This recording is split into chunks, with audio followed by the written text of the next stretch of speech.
어두운 데서 책을 보면 어떻습니까? TV 보는 것보다 낫지요? 책을 안 보는 게 문제지. 그러니까 시력이 나빠지는데 누가 눈이 나빠지고 싶어서 나빠집니까? 나빠지는 걸 어떻게 합니까?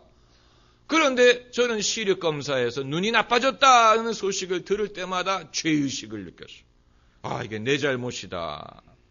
많은 사람들이 그렇습니다. 자기 몸의 건강뿐만이 아니고 자기가 뭔가 정신적으로 힘들어하고 스트레스 받고 또 연약해지는 것을 가지고 자기를 탓합니다. 나 때문이다. 여러분, 눈이 나빠지는 건 물론 자기 책임도 있지만 그렇다고 우리나라에 수많은 안경 쓴 사람들을 탓할 수 있겠습니까? 건강도 마찬가지고 마음의 건강도 마찬가지입니다. 사람이 강하면 좋겠지만 강할 수 있는 기회를 얻지 못했을 수도 있습니다. 그렇지 않습니까? 우리가 점점 삶이 편해지는데 어디에서 강할 수 있는 기회를 얻을 수 있겠습니까? 이 몽골 사람들이 눈이 제일 좋다고 하지요. 몽골 사람들 중에는 시력이 2.5 이상이 되는 사람이 있답니다. 눈이 완전히 망원경이. 그것은 그들이 산이 없는 벌판에서 일평생을 살기 때문에 그렇습니다.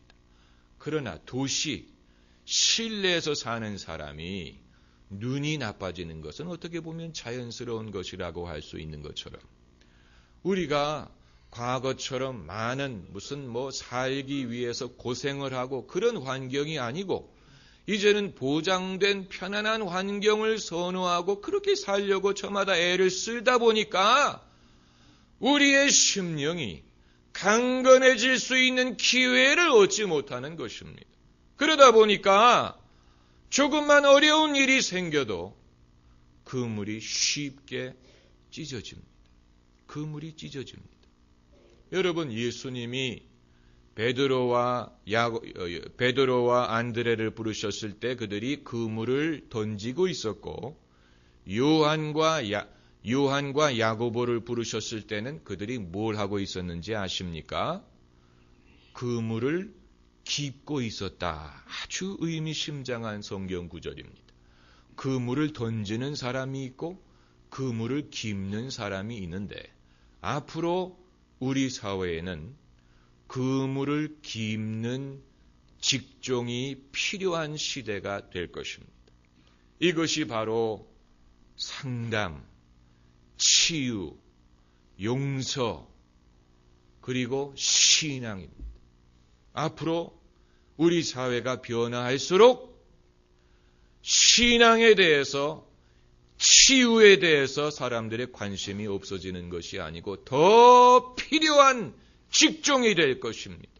그래서 우리가 서로 용서하는 법을 배우고 관계가 회복되는 법을 배우고 가정이 회복되는 법을 배우고 또 인생의 아픔과 실망을 감당하는 법을 배우고 이것은 이제 환경이 요구하지 않는다면 우리가 스스로 배워야 되는 것이고 그리고 서로를 도와주어야 될 부분입니다. 아마 하나님이 돕는 배필을 우리에게 붙여주시는 이유도 찢어진 그물을 기워줘라. 이 목적으로 붙여주시는지도 모릅니다. 내가 스스로 내 인생의 그물을 기울 수가 없기 때문에. 그렇다면 오늘 본문에서 우리가 얻을 수 있는 교훈이 무엇이냐? 첫째는 소원을 이루는 것만 생각하면 안 됩니다. 소원을 이룬 다음을 생각할 수 있어야 됩니다. 많은 사람들은 설마 내 소원이 이루어질까 이렇게 생각하고 그 다음은 아예 생각조차 안 합니다. 그때 가서 보자. 그러나 여러분 의외로 소원이 이루어집니다. 할렐루야. 하나님이 우리의 소원을 들어주십니다. 그런데 문제는 그 다음이에요. 거기까지는 생각을 못하고 거기까지는 내가 준비를 못했습니다. 그러다 보니까 내가 구한 대로 고기를 많이 잡았는데 돈을 많이 벌었어요. 성공을 했어요. 그런데 돈을 벌었더니 교만해지고 성공을 했더니 방탕해지고 뭐 이런 식으로. 아니면 내가 직장에서는 성공을 얻었는데 가정이 피해를 입는다든가 뭔가 내가 기대하지 않았던 문제가 발생하는 것을 경험을 하는 것입니다.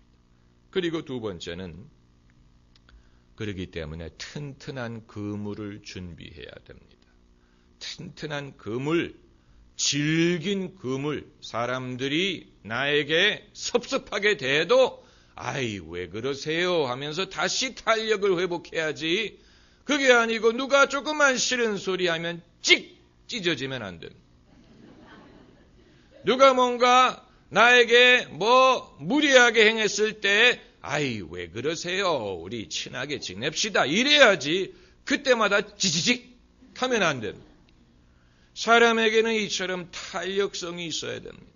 그래서 잠시 충격을 받는 것 같지만 곧바로 회복되고 다시 평강을 회복하고 다시 사랑할 수 있는 능력을 얻고 이래야지. 한 번만 뭐 이런 일을 당하면 사람이 뭐 주저앉아 버리고 뭐 낙심하고 이래서는 하나님도 그 사람을 쓰시기가 어렵습니다.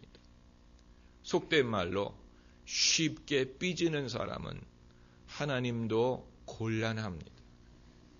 하나님이 쓰시기를 좋아하는 사람은 쉽게 일어나는 사람입니다. 그래서 뭐 내 뜻대로 안 됐지만 그래도 여기에도 좋은 것이 있다. 이것도 좋은 것이다. 뭐 이래야지. 그러지 않고 하나님 싫어요. 뭐 나는 뭐가 싫어. 이러면 예수님은 모든 게 다 좋았습니까? 예수님도 실망스러운 경험 많이 하셨지만 그런 가운데에서 하나님의 나라가 세워지는 것입니다. 할렐루야. 하나님의 나라는 갈릴리와 병든 사람과 죄인들과 무슨 많은 사람들과 불신자들과 이방인들과 귀신 들린 사람들과 상처 입은 사람들, 가난한 사람들, 이런 세상에서 예수님이 세우신 것이지 완벽한 환경이면 하나님의 나라도 필요 없습니다. 하나님의 나라는 완벽하지 못한 상황에서 세우는 것입니다. 그렇기 때문에 믿음이 필요하고 능력이 필요하고 하나님의 권능이 필요하고 인내해야 하고 수고하고 십자가를 져야 되는 것입니다. 왜 십자가를 집니까? 사람들이 약하고 사람들이 죄를 짓고 안 믿고 반발하니까 예수님이 십자가를 지신 것 아닙니까? 그러나 십자가를 통해서 승리하신 것처럼 우리도 어렵고 악하고 불완전한 환경에서 하나님의 능력을 의지하여 하나님의 목적을 이루는 법을 배워야 됩니다. 그러기 위해서는 우리의 그물이 질기고 단단해야 됩니다.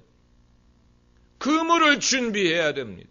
사람을 낳기 위해서도 그물을 준비해야 됩니다. 교회가 그물이에요. 우리가 함께 네트워크, 그물을 만들어서 이 세대의 많은 사람들을 구원해야 되는 것입니다. 우리가 주님이 사용하시는 그물입니다. 그러므로 우리가 쉽게 찢어져서는 안 됩니다. 서로 쉽게 마음이 상하고 서로 의가 상하고 분열하고 그러면 안 돼요. 타격을 입을 수는 있지만 곧바로 회복이 돼서 다시 연합하고 하나 되고 일치하고 마음을 합하고 용서하고 기도하고 그러면서 이 세대의 수많은 사람들을 건질 수가 있는 것입니다.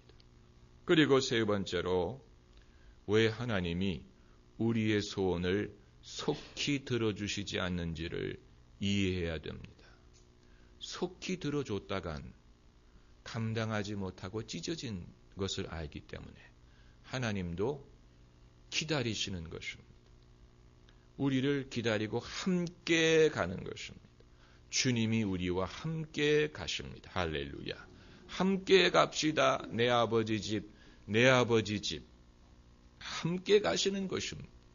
오션스 11이란 영화가 있었습니다. 이것은 이제 11명의 남자가 작당을 해서 돈을 버는 그런 이야기입니다. 어떻게 돈을 버느냐는 묻지 마세요. 아무튼 그들이 돈을 벌어요. 그런데 오션스 12라는 속편이 나왔습니다. 그 속편에서는 전편에서 돈을 많이 번 11명이 어떻게 됐는지부터 말합니다.